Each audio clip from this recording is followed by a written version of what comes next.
which is chaired by Honorable Wamboka. And most people normally think that monos cannot come out with a report. This is a report that is so well done, and I want to congratulate Honorable Wamboka and his committee members and the members of that committee for the good work they have done. This committee, I want to say, Honorable Speaker, that they have done a good job.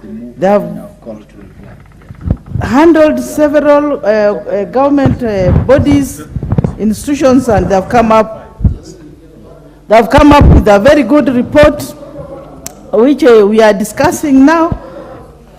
Mr. I want to discourage our raising points of order, because you are eating into time of colleagues, and time is fast running out against the interest I still see from the members here.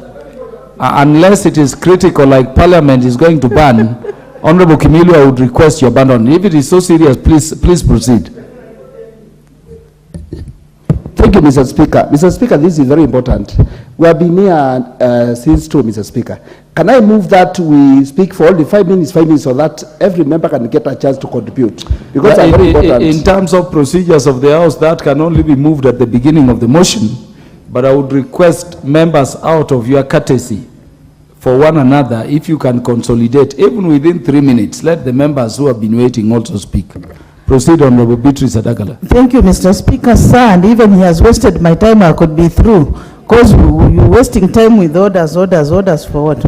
Mr. Speaker, sir, thank you. I want to thank Honorable Wamboka. He has done a very good job.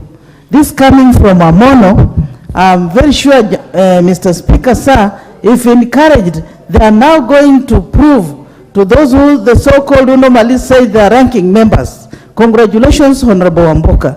You've done a very good job, and I want to commend you on this. I'm also requesting you don't carry stones on the streets, because this kind of work you have done here, you deserve to be in this chamber all the time doing this kind of work. Congratulations.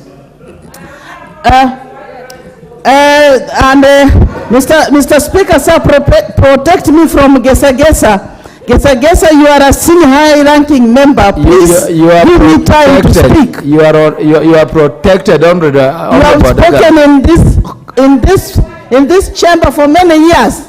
Let me now have my time to speak, Honorable Mabona.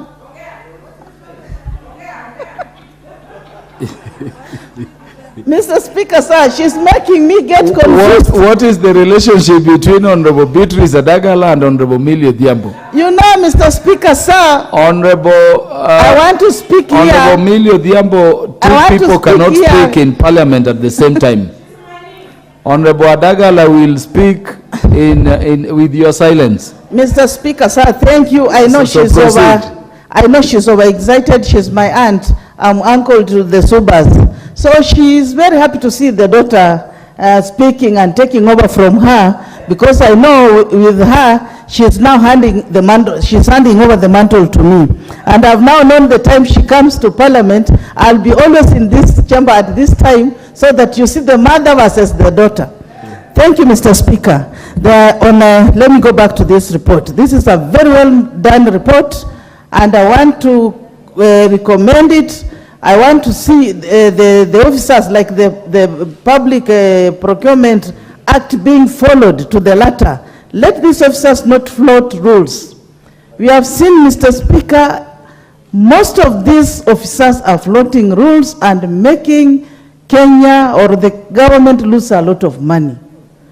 If you can find a public officer awarding a company that cannot work, why should that officer be in the office? Like, there are companies that have been awarded tenders and are not completing those tenders. We went to Industrial to check on a building that has taken so many years to complete. Even the contractor has withdrawn, but they are so-called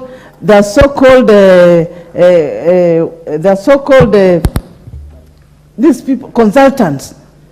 The contractor has withdrawn from the site. A consultant is still there, making money, charging the government for nothing, making the government to incur expenses.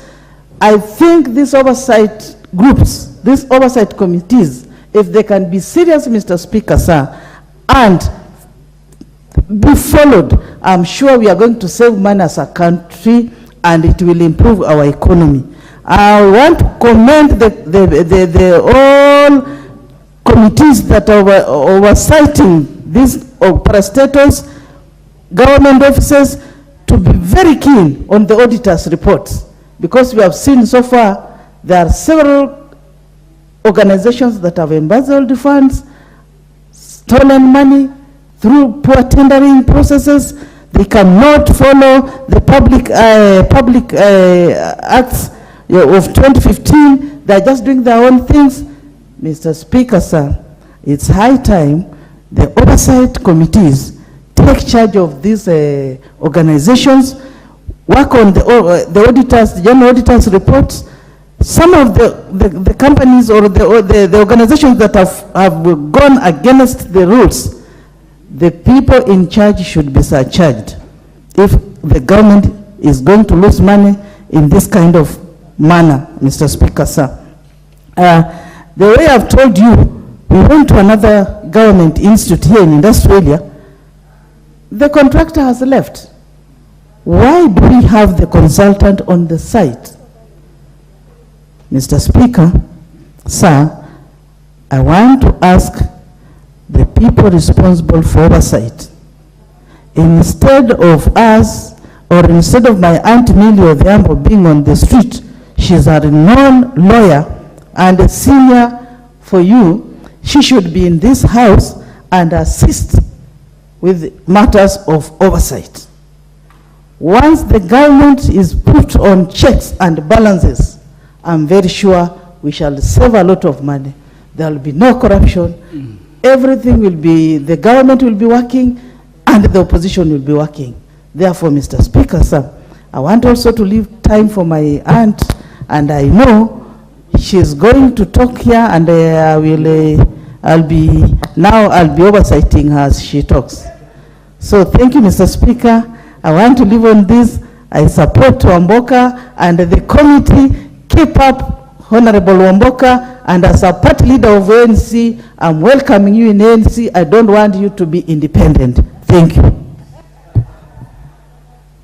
Honorable Joshua Kimilu and Honorable Millie Adhiambo, in that order.